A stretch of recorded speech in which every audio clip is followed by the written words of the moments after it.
We've been talking, of course, a lot about AI, and we should point out the stock rally, of course, has still been driven by that. But there are a lot of questions here about the longer-term implications of this AI boom.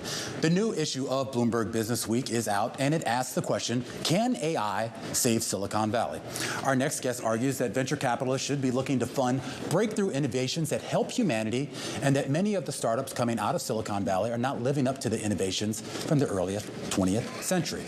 Robert Cote joining us right now. He's the founder and CEO of Cote Capital, and great to have you here in studio. Great to be here. And I do want to kind of talk about this. I mean, there's a lot of jokes here saying that when you look at the past tech cycle, look, you know, it's easier to order a burrito from home. It's easier to hail a cab, or we call it Ubers, but it's basically just a cab.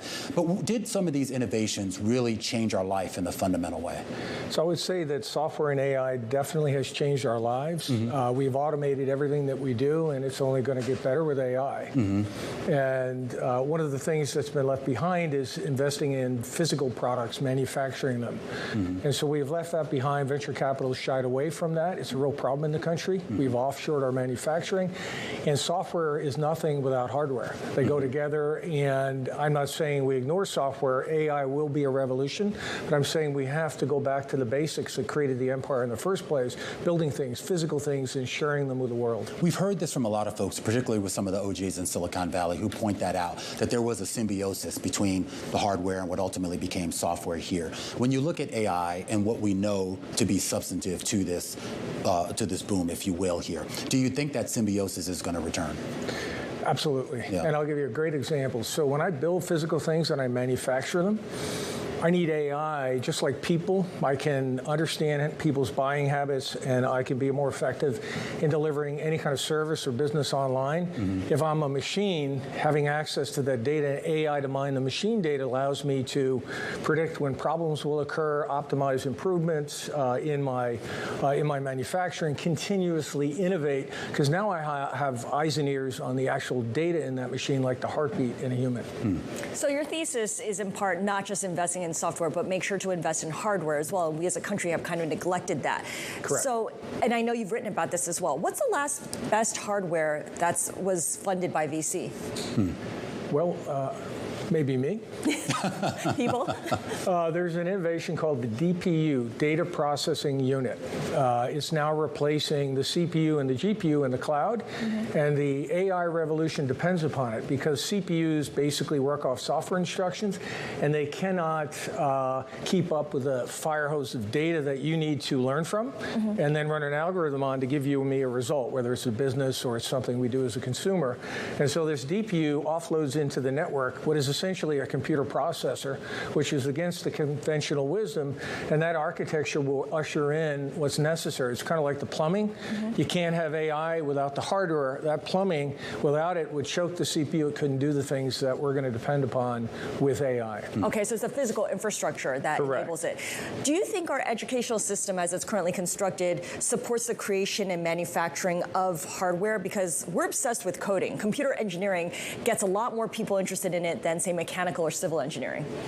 Well, you know, it's kind of what we write about and what we see in the press, right? When a Facebook and a Google and a Twitter and it becomes a unicorn, it's written about. And so we spent 20 years, 25 years since the internet boom doing what you would do if you saw what was happening. I've got this infrastructure. I can now offload what I've done physically to software and put everybody online and increase the pace at which we can transact business and the access. We have 8 billion people around the world, and we're trying every day to increase how many are plugged in. And so I would say that software is fundamental. So, and hardware is equally fundamental. We need that infrastructure for all of this software, this AI revolution to take hold. I am curious. I was speaking a little bit earlier with another guest from Schroders, and they were talking about some of the broader themes right now globally: deglobalization, decarbonization, and demographic changes here. Right. I'm wondering, when you're looking for new investments, when you're looking for new opportunities here, how much do those sort of broader structural themes become a driving force in what you're picking? So for me, I was once a lawyer. I quit that profession My condolences, to be of service, I like to say, to humanity. And I know that, that sounds hard to believe, but it's actually a calling of mine. I spent a lot of years working with companies that build real physical things, technologies, deep science and engineering, created the biotech industry, the computer industry, the wireless industry, many fundamental innovations that I learned that these companies struggle.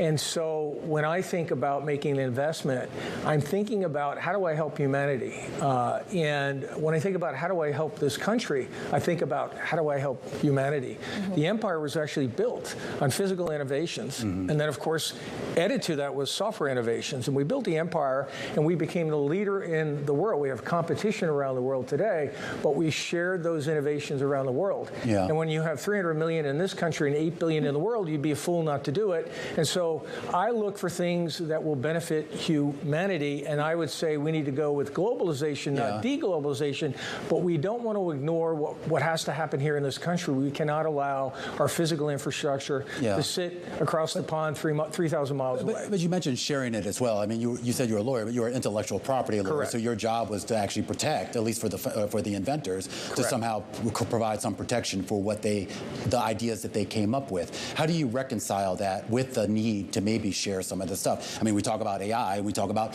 open AI, and I know there's sort of certain subsets of it, but how open can it be? So I like to say it's a paradox, right? You would say sharing, if I have a diamond, I'm going to keep it in my pocket because I want to benefit from it, and somebody steals it, I won't reap the benefit. And the answer is that when you have something valuable enough, you actually will protect it by sharing it in a controlled way because people want that value. Come hell or high water, they're going to figure out how to copy it or independently develop something. So like in the case of PCR, that won the Nobel Prize in chemistry, and we know it from the test we had to take, right, to travel anywhere. That's an innovation that was shared around the world. They realized in PerkinElmer, it was called at the time, that the team and the manpower and the capital they could get access to could build some stores. I use the analogy of stores, but they could not spread this around the world themselves. So through licensing and franchising, like building a Starbucks chain around the world, I can have a benefit for humanity, create more economic activity that benefits me here in the United States. Yeah, you preempt the stealing, essentially, in many ways. Robert, really interesting conversation, and I think we could go on for hours more. Robert Cote is founder and CEO of Cote Capital. Thank you very much. Appreciate it. All right, coming up.